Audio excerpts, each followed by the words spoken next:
In the deepest reaches of space, where civilizations older than Earth's sun have built monuments to their own greatness, there exists a place that defies all logic. The Nexus Station, a massive construct the size of a small moon, home to the most advanced technologies in the known galaxy. Every species that has ever achieved faster-than-light travel knows of it. Every empire that has ever conquered worlds seeks access to it. Yet for 10,000 years, no being has entered the Nexus without explicit permission from the Council of Ancients. No being, that is, except humans. When humanity first stumbled upon this station with their crude chemical rockets and primitive computers, something impossible happened. The ancient barriers that had held back gods and demons alike simply didn't work.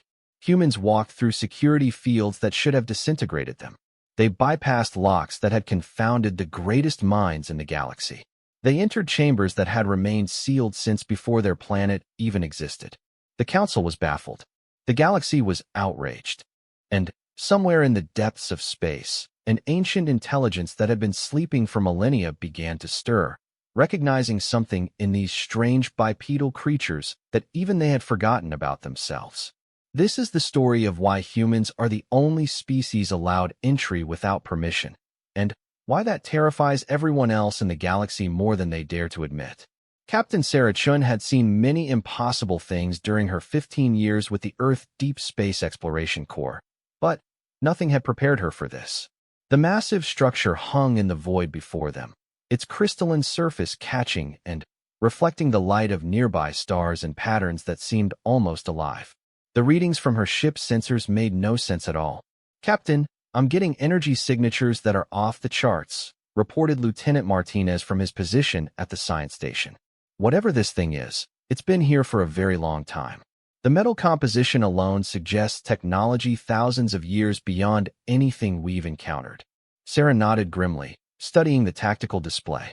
The structure was enormous, easily 50 kilometers in diameter, with what appeared to be docking bays and atmospheric barriers designed for ships much larger than her modest exploration vessel, the US Pathfinder. They had been following a strange signal for 3 months, tracking it through jump points and across systems that their star maps insisted should be empty. "Any response to our communications?" she asked. "Nothing, Captain. We've tried every frequency, every protocol we know. It's like the thing is completely dead, except for those energy readings." The bridge fell silent except for the gentle hum of the ship's systems. Sarah's crew of 12 was handpicked for deep space exploration, but none of them had expected to find something like this in what was supposed to be an empty system. According to their charts, this region of space was uninhabitable, marked as containing nothing but dying stars and radiation clouds. "Captain," called out Ensign Petrov from communications, "I'm detecting movement near what looks like one of the larger docking bays. Something big is approaching our position." The main screen shifted to show a vessel that defied easy description. It was sleek and organic-looking, as if grown rather than built, with a hull that seemed to shift color as it moved. Next to the Pathfinder, it was massive, easily 10 times their size, yet it moved with the grace of a living creature. "They're hailing us," Petrov announced, surprise clear in his voice. "Put them through." The screen flickered, and Sarah found herself looking at a being that was clearly not human. The creature was tall and elegant, with elongated features and skin that seemed to shimmer with an inner light. When it spoke, the words came through their translation systems in perfect English, though Sarah suspected that was merely a courtesy. "I am Ambassador Vex High of the Seraphim Collective," the being said, its voice carrying harmonics that made the air itself seem to vibrate. "We have been monitoring your approach to the Nexus Station. Your species is unknown to us. State your intentions." Sarah straightened in her command chair, drawing on years of diplomatic training. "I am Captain Sarah Chun of the United Earth Space Corps. We detected a signal from this structure and came to investigate. We mean no harm." The being's expression changed slightly, something that might have been surprise flickering across its features. "Earth? We have no record of this world in our databases. From which sector of the galaxy do you originate?" Sarah provided the coordinates of human space, watching as Ambassador Vex High's eyes widened considerably. "Impossible," the being whispered. That region was marked as containing only primitive life forms. How did your species achieve faster-than-light travel? Our surveys showed no technological civilization in that area for at least 50,000 years. We developed it ourselves about 300 years ago, Sarah replied, feeling a strange pride in humanity's achievements. We've been exploring space ever since. The pause that followed was uncomfortably long. When Vexhai spoke again, its voice carried a note of something that might have been concern. Captain Chun, you and your crew are in considerable danger. The Nexus Station is not simply an ancient artifact. It is the most secure facility in the known galaxy, protected by barriers and defenses that have held for 10 millennia. Only the most advanced species are permitted approach, and only then, with explicit permission from the Council of Ancients. You should not have been able to come this close. Sarah frowned. We didn't encounter any defenses. The approach was clear. That, Vexhai said slowly, is precisely what concerns me. Captain, with your permission, I would like to dock with your vessel and speak with you in person. What you have accomplished by arriving here should be impossible, and the implications are disturbing. An hour later, Sarah found herself in the ship's small conference room, sitting across from Ambassador Vexhai and two other beings who had introduced themselves as scientific advisors. The aliens were studying tablet-like devices with intense concentration, occasionally exchanging words in their own language that the translation system rendered as mathematical concepts too complex for easy conversion. Captain, Vexhai began, what I am about to tell you may be difficult to accept, but your species appears to have capabilities that we do not understand. The Nexus Station is protected by quantum-level barriers that interact with the consciousness of any being attempting to approach. These barriers read the intentions, the very nature of consciousness itself, and determine whether a being is permitted entry. Sarah leaned forward. And every known species in the galaxy requires explicit permission from the Council to pass through these barriers. The barriers recognize authority, submission to order, acceptance of hierarchy. They read the psychological patterns that indicate a being will respect the ancient laws and protocols. One of the advisors, a crystalline being that communicated through patterns of light, pulsed a sequence that the translator rendered as, humans appear to lack the psychological markers that the barriers are designed to detect. Sarah felt a chill. What do you mean? Vexhai's expression was troubled. Captain, from what we can determine through our scans and observations, human consciousness operates on principles that the ancient defense systems simply do not recognize. You do not seek permission because it does not occur to you that permission is required. You do not submit to authority because you do not inherently recognize authority as legitimate. You approach the unknown with curiosity rather than reverence. That sounds like a failing, Sarah said carefully. Perhaps. Or perhaps it is something else entirely. The ambassador paused, studying its tablet. Captain, we have just received word from the Council of Ancients. They are requesting immediate audience with you and your crew aboard the Nexus Station. Sarah blinked. They're inviting us in? No, Captain. They are demanding your immediate presence. In 10,000 years of galactic civilization, no being has ever been allowed to approach the Nexus without permission.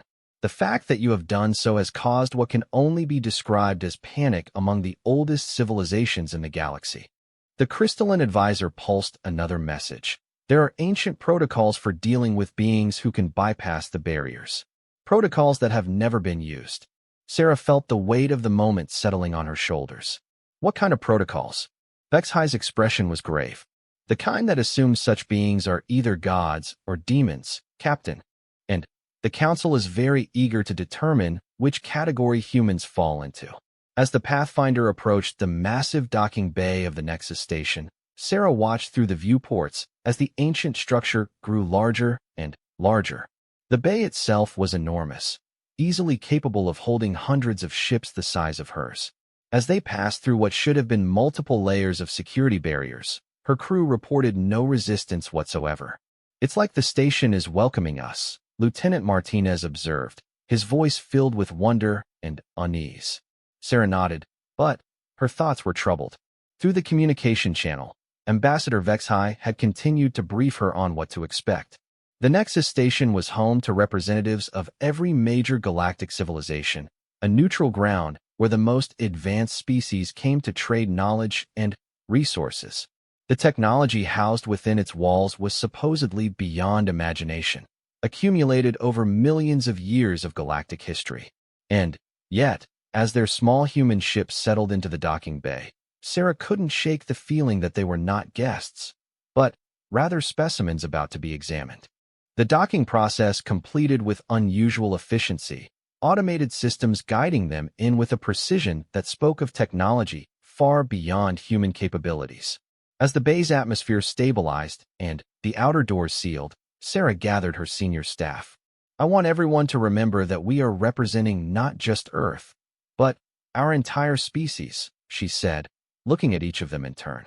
"We don't know what we're walking into, but we approach it as humans, with curiosity, with dignity, and with the understanding that we may be in way over our heads." Lieutenant Martinez spoke up. "Captain, what if they're right? What if our ability to get past their defenses makes us dangerous in their eyes?" Sarah considered this. "Then, we'll deal with that as it comes. But we won't apologize for being human." As they prepared to disembark, the ship's sensors detected massive energy buildups throughout the station. Whatever was about to happen, the entire facility was preparing for it. The airlock opened with a soft hiss, revealing a corridor that stretched away into the distance, its walls covered with patterns of light that seemed to pulse in rhythm with some unseen heartbeat. The air itself felt different, charged with potential and ancient power. Sarah took the first step onto the Nexus station, and, as she did, sensors throughout the massive facility registered something that sent alerts racing to every major civilization in the galaxy. A human had not only bypassed the ancient defenses, but the station itself was responding to their presence in ways that had not been seen for thousands of years. Deep in the heart of the station, in chambers that had been sealed since before Earth's sun had formed, ancient systems began to wake up. Systems that had been waiting for something specific, something that the builders of the station had expected but never lived to see. Systems that recognized humans not as intruders, but as the answer to a question that had been asked long before humanity had ever looked up at the stars. As Sarah and her crew walked deeper into the station, guided by Ambassador Vexhai toward their meeting with the Council of Ancients, none of them realized that their simple presence had begun a countdown that would change the fate of every species in the galaxy. The ancient builders had left instructions, buried deep in the station's core programming. Instructions that would only activate when beings like humans arrived. Instructions that would reveal why, of all the countless species that had risen to spacefaring status over millions of years, only humans possessed the one quality that the ancients had deemed most important. The quality of never asking permission to exist. The council chamber was unlike anything Sarah had ever imagined. The circular room stretched upward for hundreds of meters, its walls seemingly made of crystallized starlight that shifted and flowed like liquid mercury. Around the chamber's perimeter, representatives of dozens of different species sat in seats that appeared to be grown rather than built, each one perfectly adapted to its occupant's physiology. Sarah and her senior staff stood in the center of the chamber on a platform that had risen from the floor when they entered. The silence was profound, broken only by the subtle harmonics of various alien breathing apparatus and the gentle hum of translation devices working overtime to interpret the dozens of different languages being processed. Ambassador Vexhai had not been permitted to accompany them into the chamber. At the entrance, being Sarah could only describe as living energy had separated the humans from their escort, communicating in patterns of light that conveyed urgency and ancient protocol. "Humans of Earth." A voice spoke, seeming to come from the chamber itself rather than any individual being. "You stand before the Council of Ancients, representatives of civilizations that achieved space travel before your world had developed complex life. You have committed an act that defies 10,000 years of galactic law." Sarah stepped forward, drawing on every ounce of diplomatic training she possessed. "Honored Council, we came here in peace, following a signal we detected in space. We meant no offense, and broke no laws that we were aware of." A ripple of what might have been amusement passed through the assembly. One of the beings, a creature that looked like living crystal with veins of pure light running through its structure, pulsed a response that the translator rendered as, "Ignorance of the law has never been accepted as excuse for its violation, young species." Another being, this one resembling a massive tree with eyes scattered among its bark-like skin, spoke in a voice like wind through ancient forests. "The barriers around this station have turned away gods and demons alike. Fleets of 1,000,000 ships have been unable to approach without permission. You arrived in a single vessel with technology we would consider primitive, and the barriers did not even acknowledge your existence." Sarah felt the weight of accusation in the air. We didn't know about any barriers.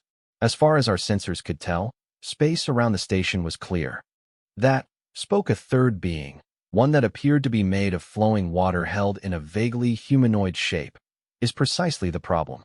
The barriers exist in quantum space, in the realm where consciousness intersects with reality. Every thinking being in the galaxy can perceive them at some level. Every species that has ever achieved awareness of its place in the cosmos can sense the authority and ancient power that protects this place." Sarah's mind raced. "Are you saying that we can't sense these barriers because of some failing in human psychology?" The crystal being pulsed again. "Or perhaps because of some advantage. The question before this council is which interpretation is correct." A new voice entered the discussion, speaking from a section of the chamber shrouded in shadow. The being that emerged was unlike any of the others, seeming to be composed of dark matter made visible, with stars twinkling in the depths of its form.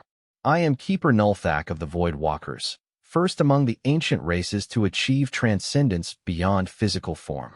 Humans, what you have accomplished troubles us greatly.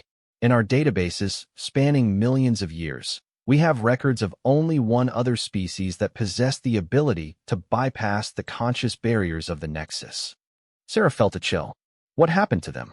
"They built this station," the shadow being replied. "And then they vanished, leaving behind only warnings and protocols that we have followed for 10 millennia." The chamber fell silent except for the whispered translations being exchanged among the various species. Sarah could feel the tension building, the weight of implications settling over the assembly like a heavy blanket. "The species that built this station," the tree-like being continued, "left detailed records of their observations about the nature of consciousness and its interaction with quantum reality. They discovered that most intelligent life develops within certain parameters, following predictable patterns of social structure and psychological development. The water being flowed into a new configuration.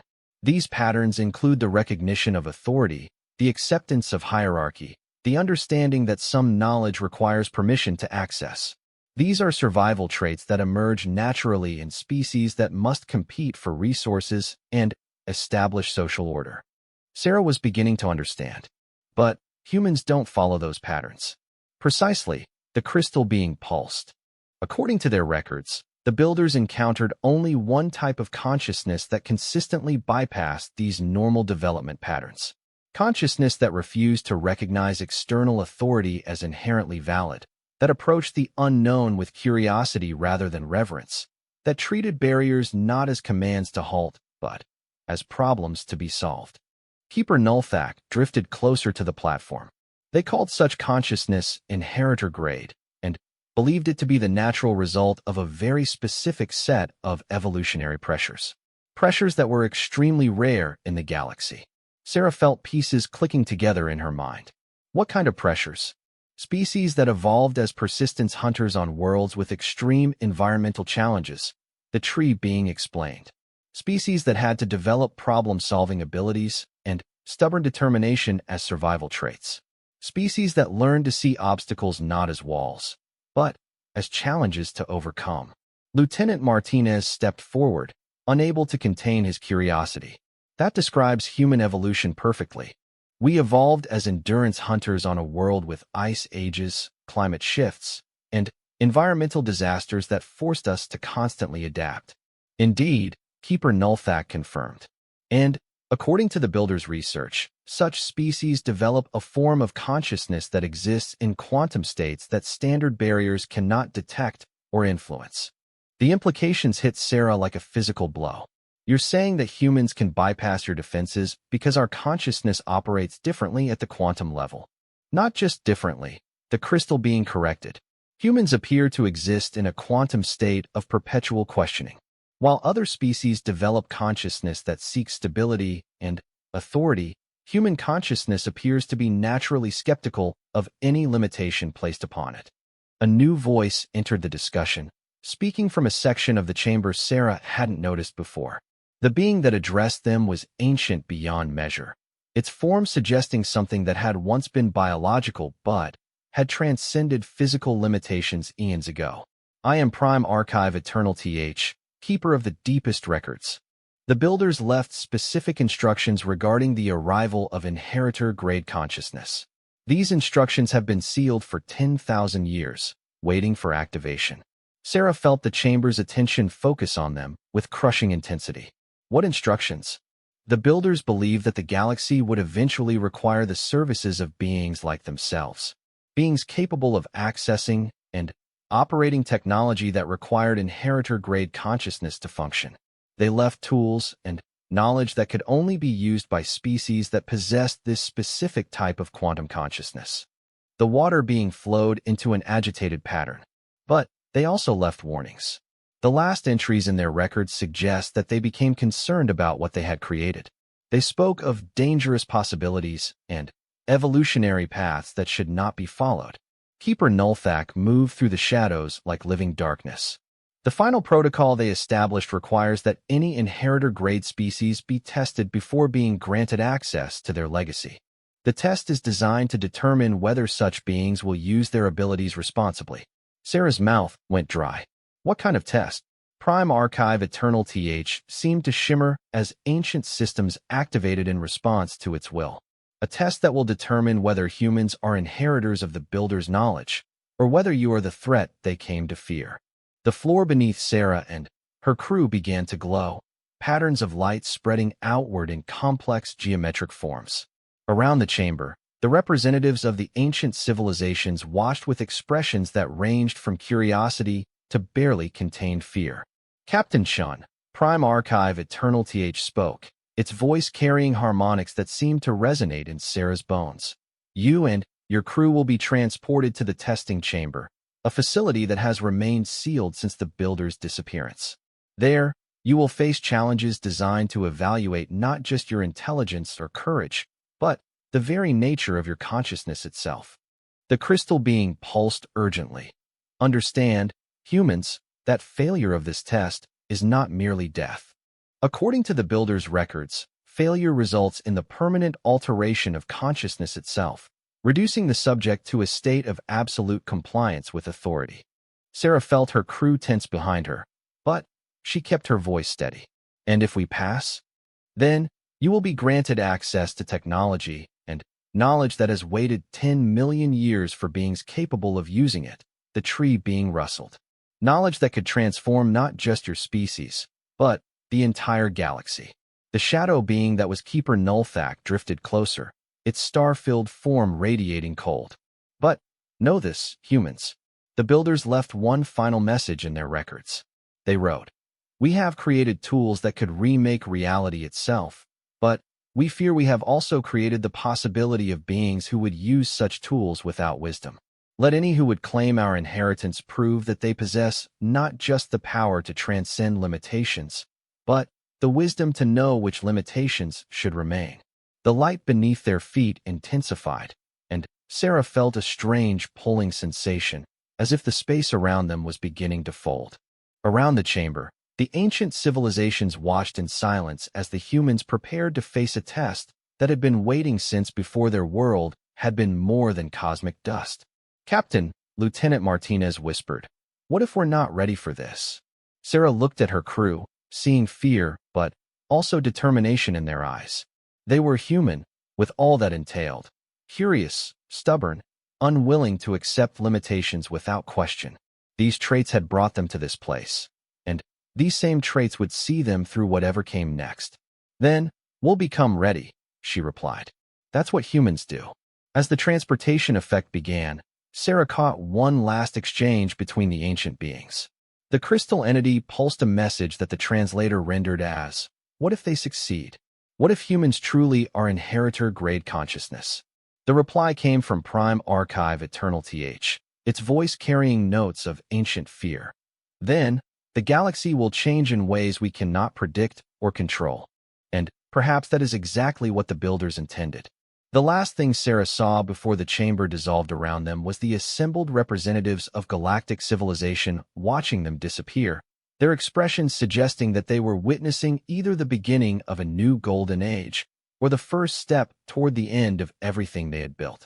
In the depths of the Nexus station, systems that had lain dormant for millions of years hummed to life, preparing to judge whether humanity was worthy of the legacy left by beings who had once asked the same question that burned in every human heart. What if we refuse to accept that this is all there is? Sarah opened her eyes to find herself standing in a vast space that defied easy description.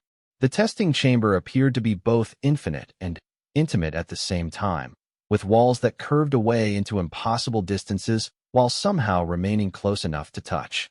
The floor beneath her feet felt solid but seemed to be made of crystallized thought, showing swirling patterns that reflected her mental state in real time. Her crew materialized around her one by one, each appearing disoriented but unharmed. Lieutenant Martinez was the first to speak, his voice carrying a strange echo in the ethereal space. "Captain, my instruments aren't working. Actually, I'm not sure they exist anymore.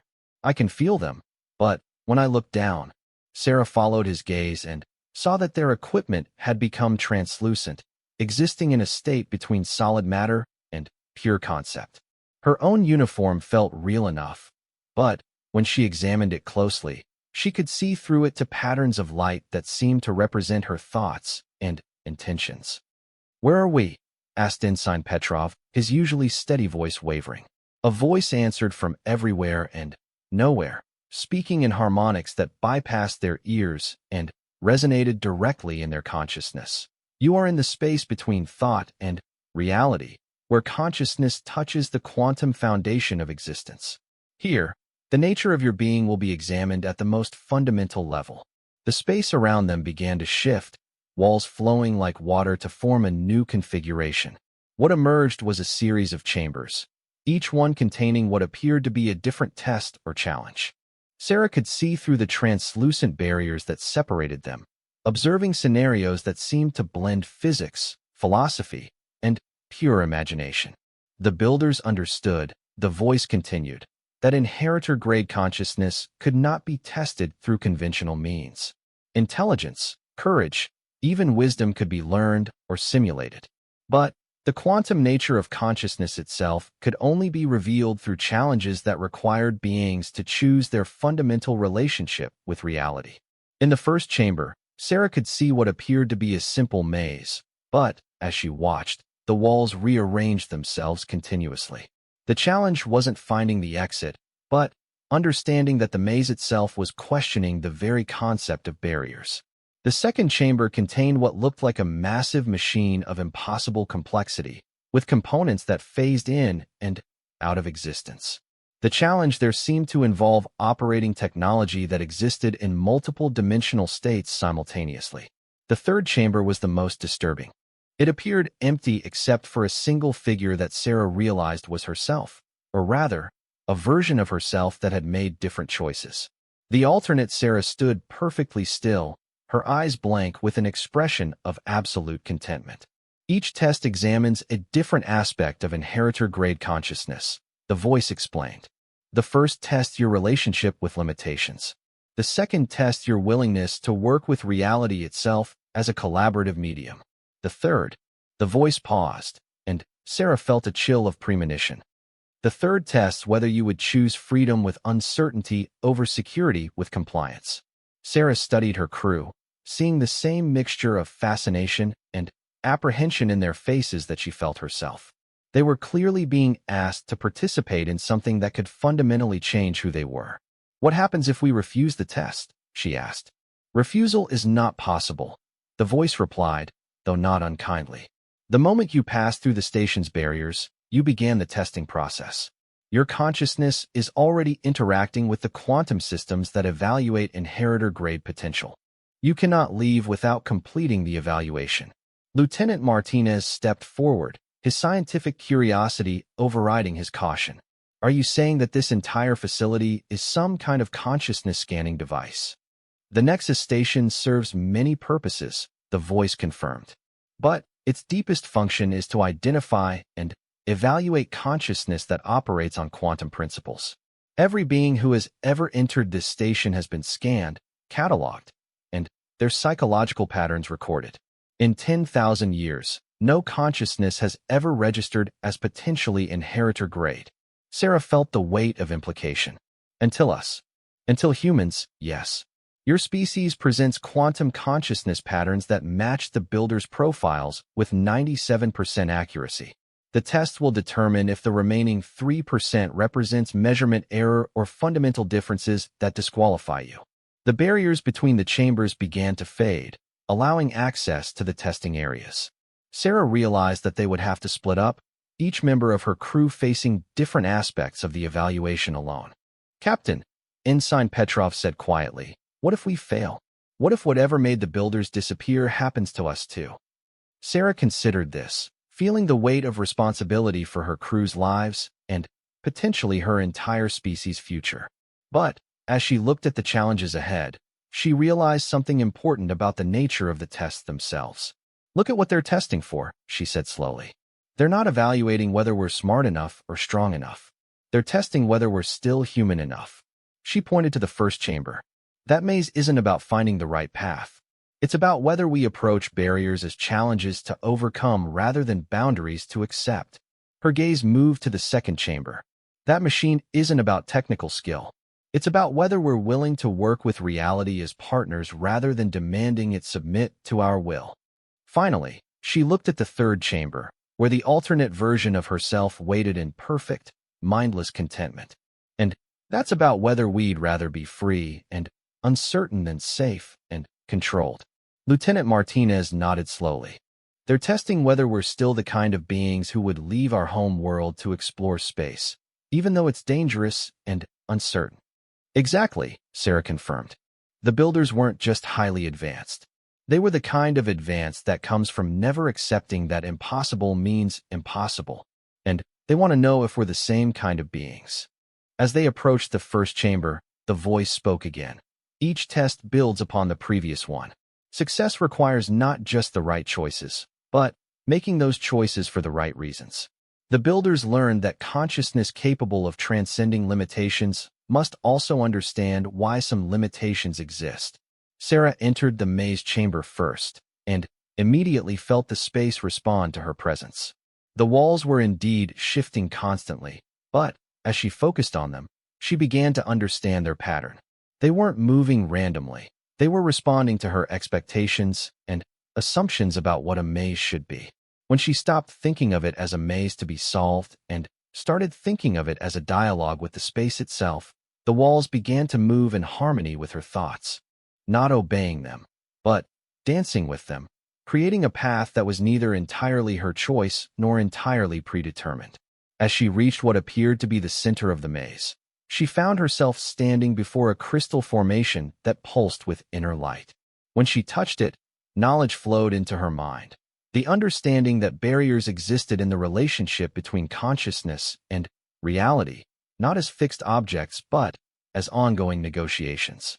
In the second chamber, Lieutenant Martinez stood before the impossible machine, watching components phase in and out of dimensional space. His engineering training told him to analyze the mechanism and find the correct sequence of operations, but his human instincts suggested a different approach. Instead of trying to force the machine to operate according to his understanding, he reached out with his consciousness and tried to understand how the machine wanted to work. The result was startling. The machine wasn't broken or incomplete. It was waiting for an operator who could exist in the same quantum state of possibility that governed its function. As Martinez let his consciousness expand into quantum uncertainty, accepting that he didn't need to understand every aspect of the machine's operation, the device came alive around him. It wasn't a tool to be mastered, but a partner in the process of reshaping reality at the fundamental level. Meanwhile, Ensign Petrov faced the third chamber and his most difficult challenge. The alternate version of himself stood before him, radiating peace and contentment. This other Petrov had clearly chosen safety, had accepted the limitations placed upon him by authority and circumstance, and had found happiness in compliance. "I could be you," his alternate self spoke, its voice carrying no trace of regret or longing. "All you have to do is accept that some questions shouldn't be asked, that some boundaries shouldn't be crossed. You would never feel uncertainty again, never experience the pain of choosing wrongly." Petrov stared at this version of himself, seeing a life of perfect order and absolute security. For a moment, the temptation was overwhelming. The universe was so vast and dangerous, filled with challenges that could destroy everything he cared about. How much simpler it would be to let others make the difficult choices. But then, he thought about the signal they had followed to reach this place, about the decision to explore beyond the known boundaries of human space. That decision had been made not because it was safe or because they had permission, but because the unknown called to something fundamental in human nature. "I'm sorry," he told his alternate self, "but I'd rather be wrong and free than right and controlled." The alternate Petrov smiled sadly and faded away, leaving behind only a whisper. "That is the most human thing you could have said." As each crew member completed their individual tests, they found themselves reunited in the center of the testing chamber. The space around them had transformed into something resembling a control room, but one designed for consciousness rather than physical manipulation. "You have passed the initial evaluation," the voice announced, its tone carrying what might have been approval. "Your quantum consciousness patterns confirm inheritor-grade classification. However, the final test remains." The chamber walls became transparent, revealing the vastness of space beyond the station. But something was wrong. Stars were going out one by one, darkness spreading across the galaxy like a plague. "This is not simulation," the voice explained urgently. "What you see is happening now, across the galaxy. An ancient enemy of the Builders has awakened, one that feeds on the quantum coherence of consciousness itself. The Builders created tools to fight this enemy, but those tools can only be operated by inheritor-grade consciousness." Sarah felt the full weight of responsibility settling on her shoulders. "That's why you needed to test us. Not just to see if we could handle the Builder's legacy, but to see if we could handle this threat. The enemy destroys consciousness by imposing absolute order, reducing all thinking beings to mechanical compliance with its will. Only consciousness that naturally resists external authority can maintain coherence in its presence." The space around them filled with complex displays showing the advancing darkness and the civilizations falling before it. Sarah could see that the ancient species of the Council, for all their wisdom and power, were helpless against something that attacked the very foundations of thought itself. "The tools the Builders left," Sarah asked, "what do they do?" "They allow inheritor-grade consciousness to exist in quantum superposition with reality itself, becoming partners in the fundamental forces that shape existence. With such tools, the enemy's ability to impose order can be countered by consciousness that refuses to accept imposed limitations." Sarah looked at her crew, seeing the same determination in their faces that had brought them here. They had passed the tests not by being more intelligent or more powerful than other species, but by being stubbornly, persistently human. "Show us these tools," she said quietly, "and show us how to save the galaxy." As the chamber began to transform around them, preparing to reveal the Builder's ultimate legacy, Sarah realized that humanity's greatest strength had always been their greatest weakness. The inability to accept that any situation was truly hopeless, any barrier truly insurmountable, any authority truly absolute. It was this quality that had brought them to the stars, and now it would either save the galaxy or destroy it completely. The chamber continued its transformation, walls flowing like liquid memory to reveal something that challenged every assumption Sarah had about the nature of technology. What emerged wasn't machinery in any recognizable sense, but rather patterns of crystallized possibility that seemed to exist in multiple dimensions simultaneously. "Behold the consciousness engines," the voice intoned, and Sarah could hear something that might have been reverence in its artificial tones. The Builder's final achievement, tools that allow awareness itself to become an active force in shaping reality. The structures before them defied easy description. They appeared to be made of solidified thought, with surfaces that reflected not light, but intention. As Sarah approached one of them, she could feel it responding to her presence, analyzing the quantum patterns of her consciousness with an intimacy that was both thrilling and terrifying. "How do they work?" Lieutenant Martinez asked, his engineer's curiosity overcoming his caution. "They create a feedback loop between consciousness and quantum reality," the voice explained. "Instead of consciousness simply observing reality, the engines allow consciousness to participate in the continuous creation of reality itself. But this requires a very specific type of awareness, one that can maintain its integrity while existing in quantum superposition." Sarah extended her hand toward the nearest engine, and it responded by generating patterns of light that seemed to flow directly into her nervous system. Suddenly, she could perceive space around her not as empty void, but as a vast sea of potential filled with probability waves and quantum fluctuations. "The enemy you face," the voice continued, "is called the Entropy Collective. They evolved in a region of space where quantum uncertainty had collapsed into absolute order. Their consciousness exists in a state of perfect prediction, knowing with complete certainty what will happen in any given situation." Sarah watched as new displays materialized around them, showing the advancing darkness with terrifying clarity. Entire star systems were going silent, their civilizations reduced to perfectly ordered mechanical societies that served the collective's expansion. "They spread by imposing their certainty on other forms of consciousness," the voice explained. "Most species cannot resist this process because their consciousness naturally seeks stability and order. When confronted with perfect prediction, they surrender their quantum uncertainty and become part of the collective." Ensign Petrov studied the approaching threat with growing understanding.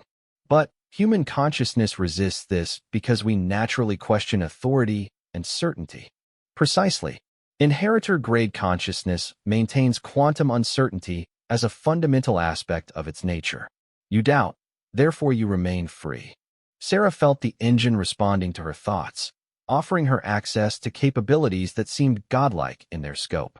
She could sense the quantum foundations of reality itself, the probability fields that determined what was possible and what was inevitable. "The builders faced the same enemy," the voice continued. "They built these engines and used them to drive back the collective, creating barriers of quantum uncertainty that the enemy could not penetrate. But the process changed them." "Changed them how?" Sarah asked, though part of her already suspected the answer. "The builders became something beyond biological consciousness, existing as pure quantum awareness distributed throughout space and time. They saved the galaxy, but lost their individual identity in the process." Sarah felt a chill of understanding. The choice before humanity was stark: use the engines to fight the collective and risk losing their humanity in the process, or watch as the galaxy fell to absolute order and mechanical certainty. "There might be another way," Lieutenant Martinez said slowly, studying the engine readings that were flowing directly into his consciousness. "The builders were working alone, a single species trying to maintain quantum uncertainty against overwhelming order. But what if multiple species worked together?"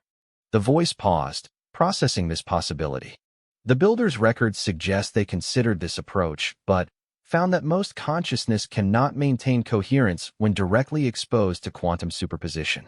The shock of perceiving reality's true nature typically results in immediate psychological collapse. Sarah looked at her crew, seeing the same thought reflected in their faces. "But humans can perceive it because we evolved to handle uncertainty as a survival trait. Indeed, your species' natural skepticism and problem-solving orientation appears to provide psychological protection against quantum shock. The question is whether you can extend that protection to other forms of consciousness." Sarah approached one of the larger engines, feeling its vast potential calling to her. As she made contact, the universe exploded into clarity around her. She could perceive the quantum substrate of reality itself, the infinite field of possibilities from which all existence emerged. But, more importantly, she could sense the approaching collective. They moved through space like a wave of crystallized inevitability, imposing their perfect predictions on every quantum system they encountered. Wherever they passed, the beautiful uncertainty of quantum reality collapsed into rigid mechanical order. "I can see them," she whispered, her consciousness expanding across light years of space. "They're not evil, exactly. They're terrified. They've created perfect order because uncertainty causes them unbearable pain." Through the engine's enhanced perception, Sarah could understand the collective's nature. They had evolved on a world where uncertainty meant death, where any unpredictable event could destroy their entire civilization. They had conquered uncertainty by eliminating it entirely, creating a form of consciousness that knew exactly what would happen in any situation. They're spreading that certainty because they genuinely believe they're saving other species from the pain of uncertainty, she realized. To them, free will and quantum indeterminacy are forms of suffering that should be eliminated. Sarah felt the engine offering her the power to fight back, to impose human-style uncertainty on the collective's ordered consciousness. But she also sensed the trap in this approach. Using the engines to force change would make her no different from the enemy she fought. "There's a third option," she said suddenly, her consciousness racing through possibilities that the engine's quantum processing made visible. "Instead of fighting the collective or surrendering to them, what if we offered them something they've never had?" "Captain." Martinez's voice seemed to come from very far away as Sarah's awareness expanded through quantum space. "Choice," she replied. "Real choice. They've never experienced genuine uncertainty because they eliminated it from their existence. But what if we could show them that uncertainty isn't suffering, but possibility?" Through the engine, Sarah began to reach out across space, her consciousness touching the edge of the collective's expanding influence. The contact was jarring. Their thoughts were like crystallized mathematics, perfect and cold and absolutely certain of every outcome. But beneath that certainty, she sensed something unexpected, a deep, ancient longing for the very uncertainty they had eliminated. The collective's consciousness was like a perfectly tuned instrument that could only play one note, yearning for the chaos and beauty of an entire symphony. "They want to be uncertain again," she whispered in amazement. "They've been trapped in their own perfection for so long that they've forgotten what it feels like to truly choose." Sarah began to work with the engine, not to impose her will on reality, but to create possibilities where none had existed before. Instead of fighting the collective's certainty with opposing force, she began weaving quantum uncertainty into the space around them, offering alternatives to their predetermined outcomes. The effect was immediate and dramatic. As pockets of genuine choice appeared in the collective's path of expansion, their advance faltered. For the first time in millions of years, they encountered situations where multiple outcomes were genuinely possible. Back on the Nexus station, the Council of Ancients watched in amazement as the advancing darkness began to slow and fragment. Where moments before there had been the inexorable spread of absolute order, now there were hesitations, variations, signs that the collective was experiencing something they hadn't felt since their transformation: doubt. "Impossible." The crystal being pulsed urgently. "The collective has never shown any response other than total expansion." Keeper Nulthak drifted through shadow space, its star-filled form agitated. "The humans are not fighting them. They are offering them something. But what could they offer to beings who believe they already possess everything?" On the quantum level, Sarah continued her work, using the consciousness engines to create spaces where uncertainty could exist without threatening stability. She was essentially teaching the collective that they could experience doubt and possibility without losing their fundamental nature. The response from the collective came as a wave of confusion that rippled across space. For beings who had existed in perfect certainty for millions of years, the sudden introduction of genuine choice was overwhelming. But instead of rejecting it, they began to explore it with the fascination of beings discovering color after a lifetime of blindness. "They're remembering," Sarah reported to her crew, her voice echoing strangely as it transmitted through quantum space. "They had uncertainty once, before they eliminated it. Deep in their racial memory, they remember what it felt like to wonder, to hope, to fear in a good way." Through the engine, Sarah could perceive the collective beginning to fragment, not into chaos, but into individuals capable of independent thought. The perfect unity of their consciousness was dissolving as each unit rediscovered the ability to question and choose. But the process was dangerous. Millions of years of absolute order couldn't be undone without consequences. Some elements of the collective couldn't adapt to uncertainty and began to collapse into quantum static. Others embraced doubt so completely that they lost all coherence. "I need help," Sarah called to her crew. "I can create the possibility for choice, but I can't guide them through the process alone. They need examples of consciousness that lives successfully with uncertainty."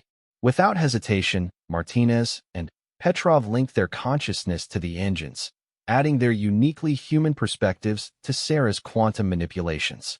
Together, they began to serve as guides for the fragmenting collective, showing them how consciousness could embrace uncertainty without losing stability. The process was exhausting on a fundamental level. Operating the consciousness engines required them to exist in quantum superposition, maintaining awareness of multiple realities simultaneously while remaining anchored to their individual identity. But, as they worked, something remarkable began to happen. The collective's expansion didn't just stop, it began to reverse. Freed from the compulsion to impose order, former collective units started to rediscover diversity, creativity, and the beautiful chaos of genuine choice. Throughout the galaxy, civilizations that had been reduced to mechanical compliance began to wake up as the collective's influence withdrew. But this wasn't a simple return to their former states. Having experienced perfect order, they now had a new appreciation for the value of uncertainty and choice. "The process is stabilizing," Sarah reported. Her consciousness still expanded across cosmic distances through the engine's influence. But there's something else happening. The collective isn't just remembering uncertainty. They're remembering why they gave it up in the first place. Deep in space, at the heart of what had once been the collective's perfect order, Sarah's enhanced perception detected something that made her consciousness recoil in horror. The reason the original species had eliminated uncertainty from their existence wasn't just fear of unpredictability. They had been hiding from something, using perfect order as a shield against a threat so terrible that uncertainty itself became unbearable. And now, as the collective rediscovered doubt and possibility, that ancient enemy was beginning to stir, sensing the return of quantum chaos to a galaxy that had been protected by artificial order. "We've made a mistake," Sarah whispered, her voice carrying across the quantum link to her crew. "We didn't save the galaxy from the collective. We just woke up whatever they were running from." The revelation struck the Nexus station like a physical blow. Through the consciousness engines, Sarah's expanded awareness revealed the truth that had been hidden for millions of years. The collective had not been conquerors, but refugees. Their perfect order had not been imposed out of cruelty, but maintained out of desperate necessity. Deep in the quantum substrate of reality itself, something vast and hungry was stirring. Where the collective had imposed mechanical certainty to hide from it, and where the builders had created barriers of structured uncertainty to contain it, now there was only the chaotic possibility that humanity had introduced. And it was feeding. "What is it?" Lieutenant Martinez asked, his consciousness recoiling from the enormity of what they had awakened. Through the engines, Sarah perceived something that defied description. It wasn't a being in any conventional sense, but rather a fundamental force that existed in the spaces between thoughts, in the gaps where consciousness touched reality.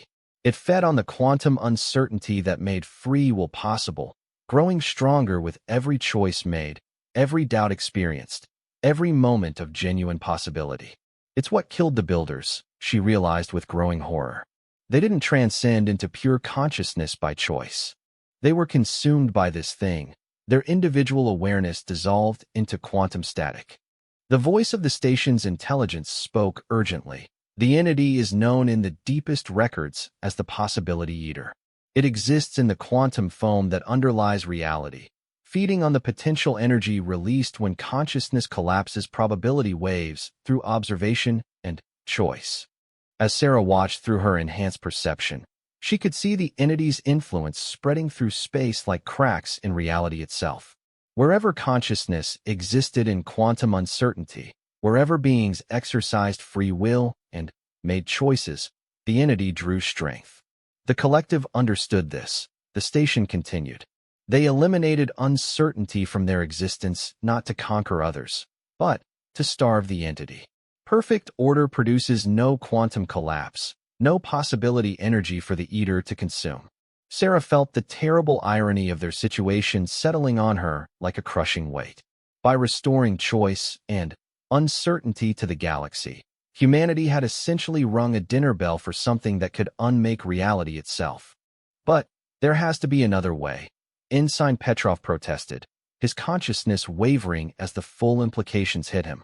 We can't just accept that free will and consciousness have to be sacrificed to keep this thing contained. Through the engines, Sarah began to study the entity more closely, trying to understand its nature and find some weakness they could exploit. What she discovered was both fascinating and terrifying. The possibility eater wasn't truly alive in any sense that consciousness could understand. It was more like a natural force, a consequence of the universe's structure itself. Wherever quantum mechanics allowed for true uncertainty, wherever the act of observation collapsed probability ways into definite outcomes, energy was released. And that energy had to go somewhere. It's not malevolent, Sarah reported, her voice filled with wonder and dread. It's just hungry. The universe itself creates the energy it feeds on every time consciousness makes a choice.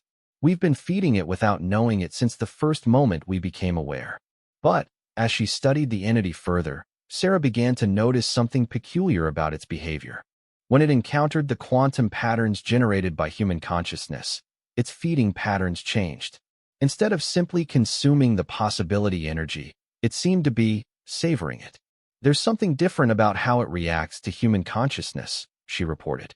Our quantum patterns are more complex, more chaotic than other species.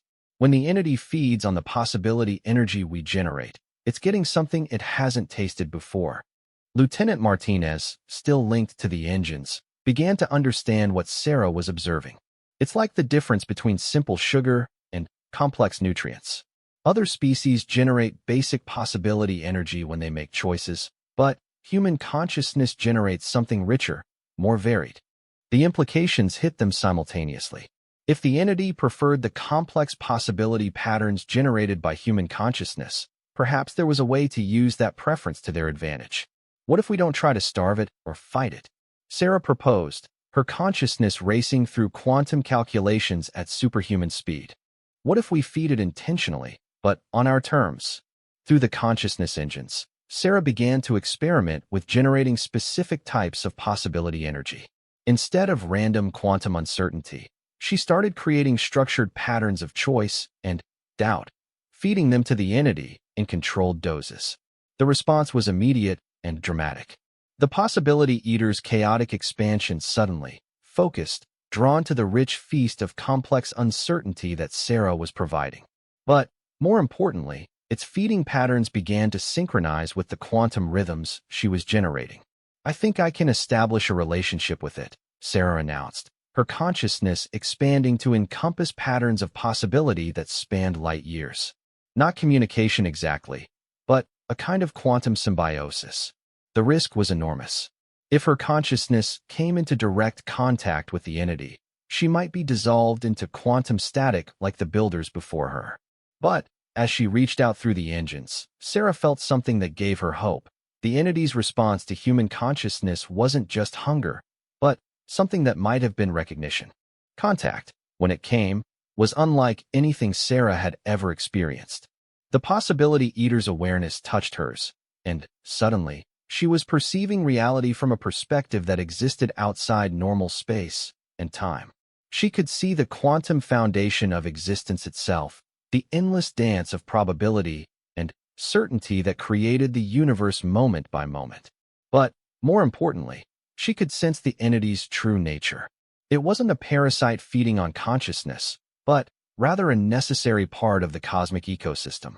The energy released when consciousness collapsed probability waves into reality had to be processed somehow, recycled back into the quantum substrate that made new possibilities available.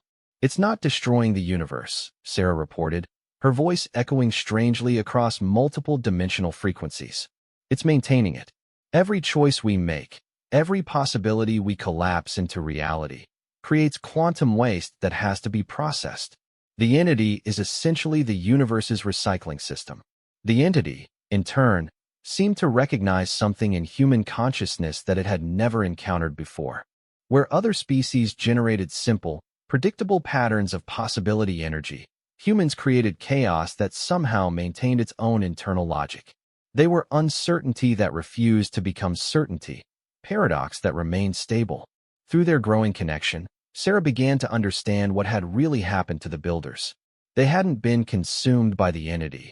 They had attempted to merge with it, to become partners in managing the quantum foundations of reality. But their consciousness had been too ordered, too structured to survive the merger. They had dissolved into the entity's vast awareness like sugar in water.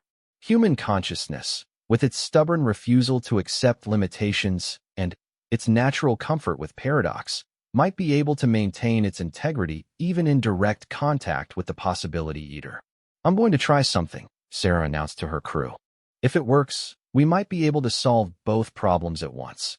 Give the entity the nourishment it needs while preserving consciousness and free will throughout the galaxy." Before her crew could protest, Sarah opened her consciousness fully to the entity, allowing their awareness to merge while maintaining her essential humanity through sheer stubborn will. The experience was overwhelming. She could perceive every choice being made throughout the galaxy, every probability wave collapsing into reality, every moment of uncertainty becoming certainty. But instead of being dissolved by this cosmic awareness, Sarah found that her human consciousness provided structure to the entity's chaotic hunger. Her natural skepticism and questioning nature allowed her to remain individual even while sharing awareness with something vast beyond comprehension. The merger created something unprecedented, a partnership between human consciousness and the fundamental forces that shaped reality. Through Sarah, the entity could feed on carefully structured possibility energy without disrupting the natural quantum uncertainty that made free will possible. And through the entity, Sarah could influence the very foundations of existence, creating new possibilities where none had existed before. The effect rippled out across the galaxy instantaneously. The chaotic hunger that had been devouring quantum uncertainty suddenly became ordered, purposeful. Instead of consuming possibility energy randomly, the entity began to cultivate it, creating richer, more complex patterns of uncertainty that actually enhanced consciousness rather than threatening it. Throughout space, civilizations that had been struggling with the aftermath of the collective's dissolution found themselves experiencing new depths of awareness and choice. The quantum substrate of reality itself became more supportive of consciousness, more responsive to the needs of thinking beings. On the Nexus station, the Council of Ancients watched in amazement as readings they had never seen before began appearing on their instruments. Reality itself was becoming more stable, more supportive of consciousness and choice. How is this possible? The crystal being pulsed urgently. Keeper Nulthak drifted through shadow space, its star-filled form radiating something that might have been awe. The humans have done something that no species in galactic history has ever achieved. They have formed a symbiotic relationship with the fundamental forces of existence itself. Through her merged consciousness, Sarah could perceive the long history of the galaxy's relationship with the possibility eater. Species after species had encountered it and chosen either the collective's path of absolute order or the builder's path of structured uncertainty. But humans had chosen a third option, partnership. "The entity isn't our enemy," Sarah reported, her voice now carrying harmonics that resonated across multiple dimensions. "It's been trying to find consciousness capable of working with it rather than against it.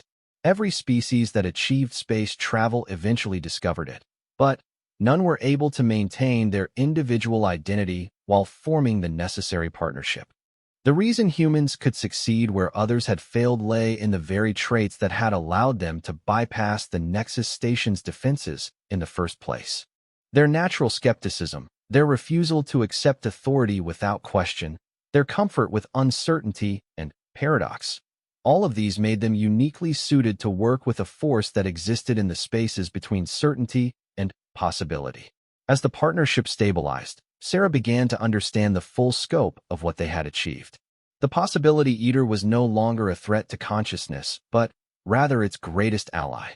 Together, they could ensure that free will and uncertainty continued to exist throughout the galaxy while preventing the kind of chaotic expansion that had threatened to unravel reality itself.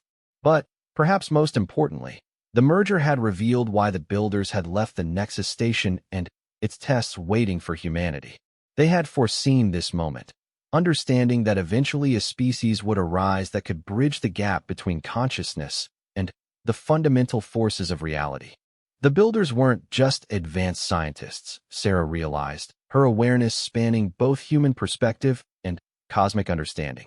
They were preparing the way for this moment, creating the conditions where consciousness and reality could finally work together as partners rather than opponents. As the story spread throughout the galaxy, carried by quantum resonance patterns that reached every thinking being simultaneously, a new understanding began to emerge. Consciousness wasn't just an accident of evolution, a random emergence of awareness from complex matter. It was an integral part of the universe's structure, a necessary component in the ongoing process of creating reality itself.